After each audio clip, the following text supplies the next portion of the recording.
Thank you very much. This presentation will be in English. Uh, I hope it's okay.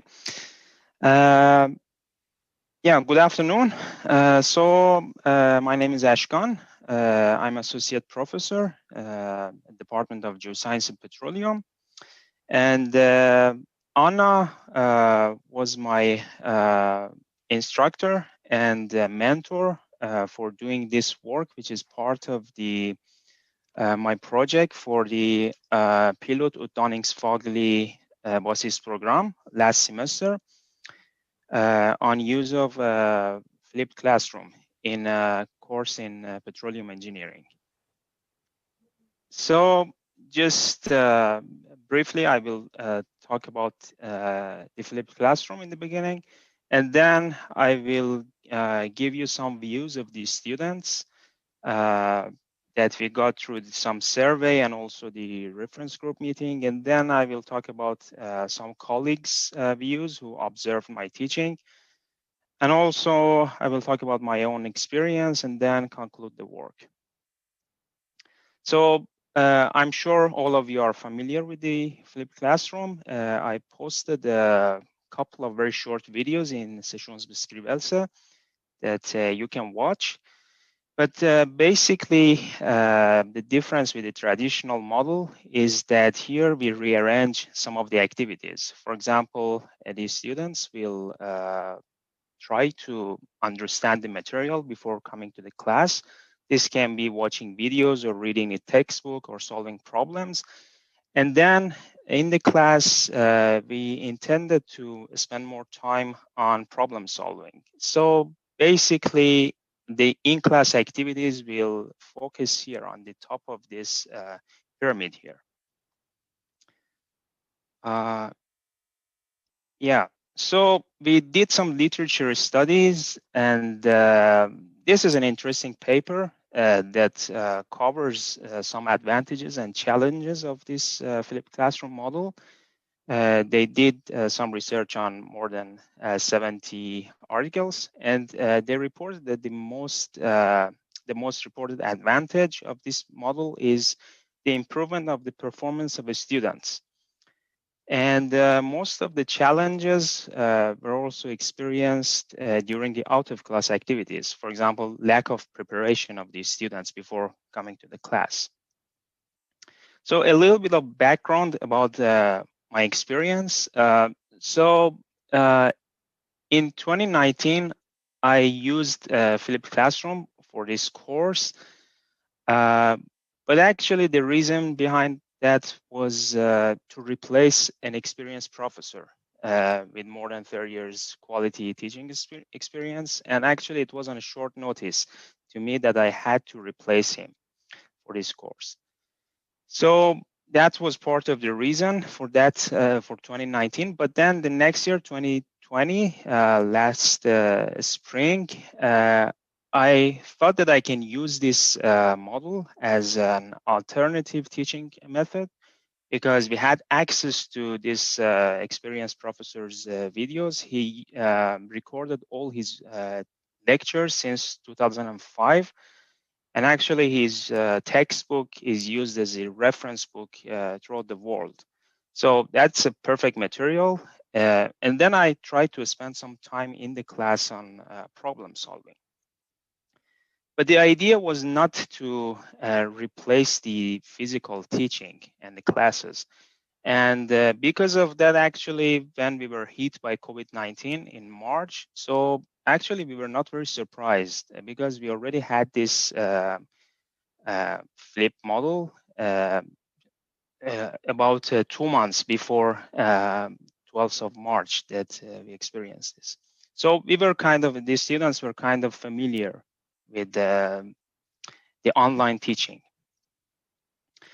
A bit of information on the course structure. So that was a third year petroleum engineering course. Well,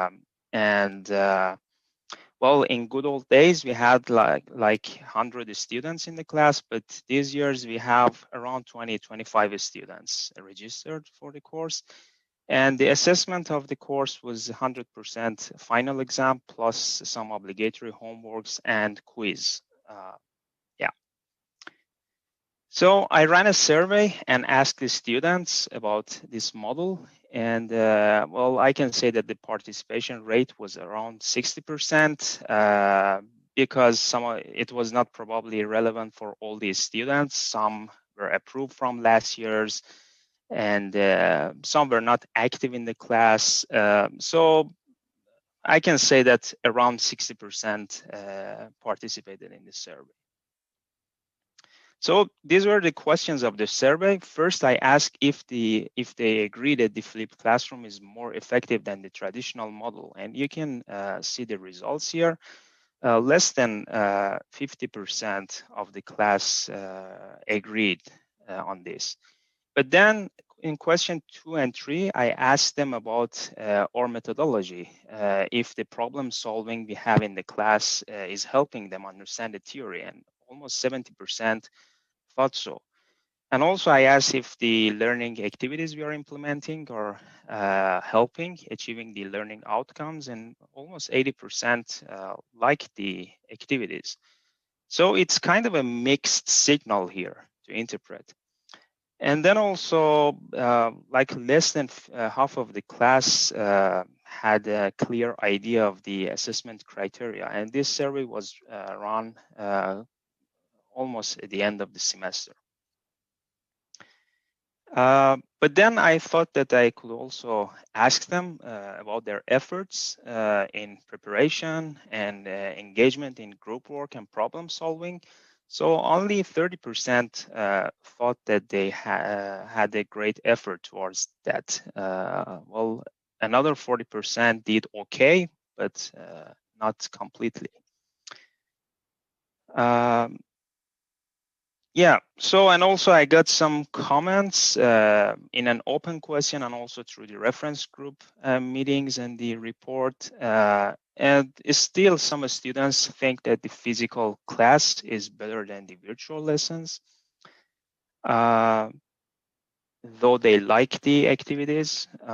And then, well, maybe one reason for that is that they think probably it's based on the literature, the students think that it's too much workload for them. But this was not relevant here for our course, because in another question in the reference group report, they answered that it's okay amount of workload and it's normal.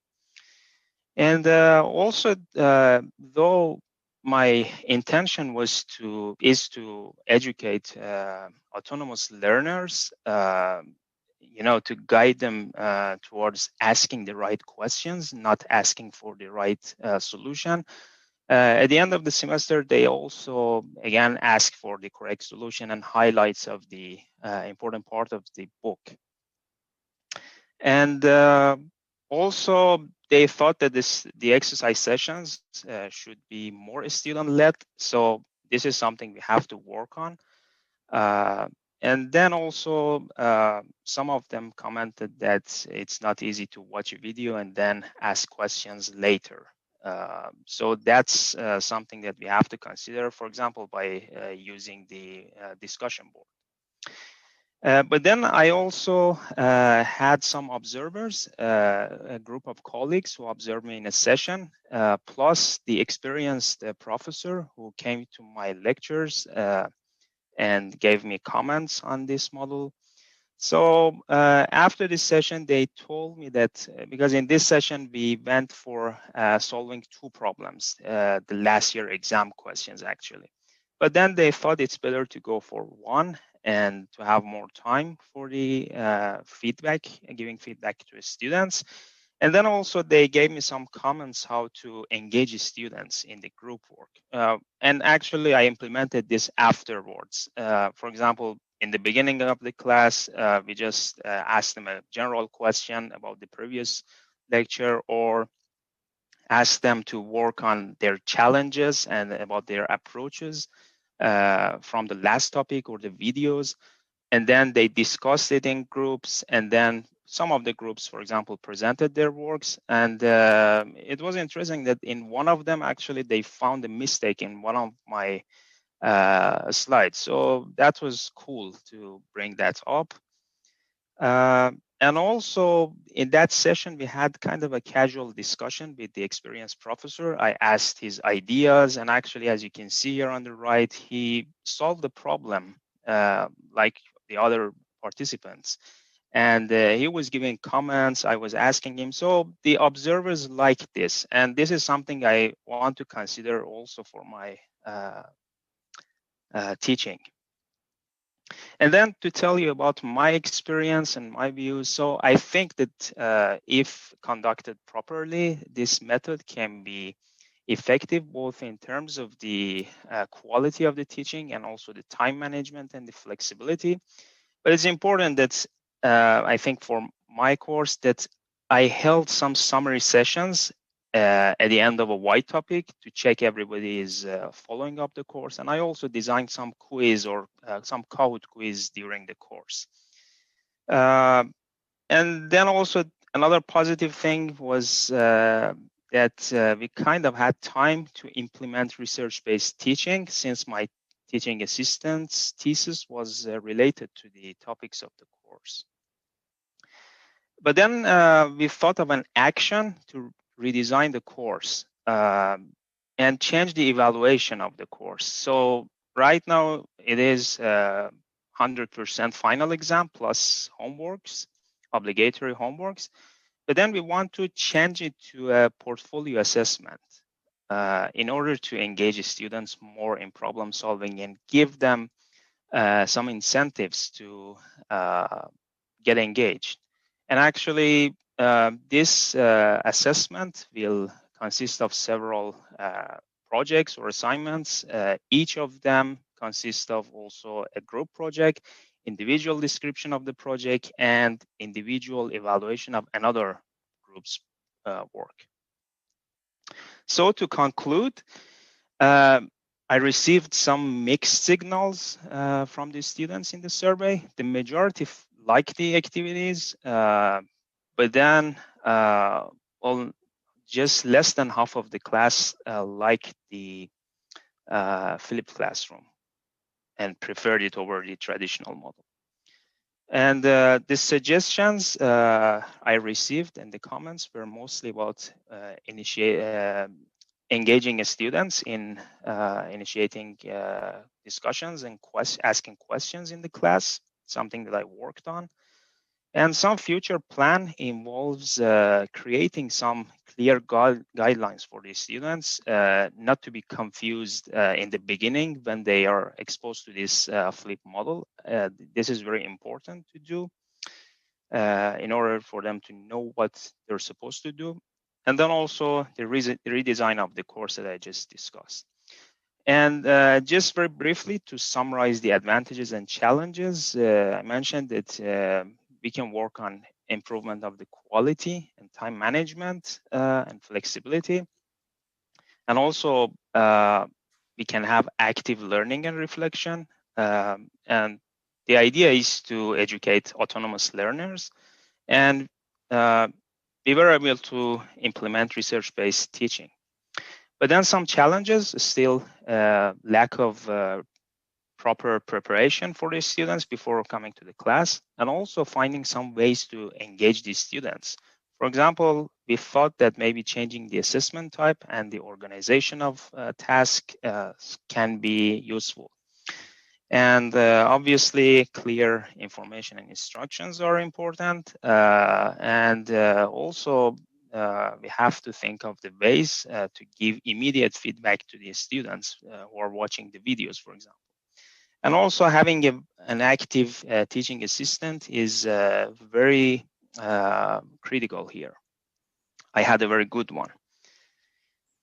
So I guess that's it. Thank you for your attention.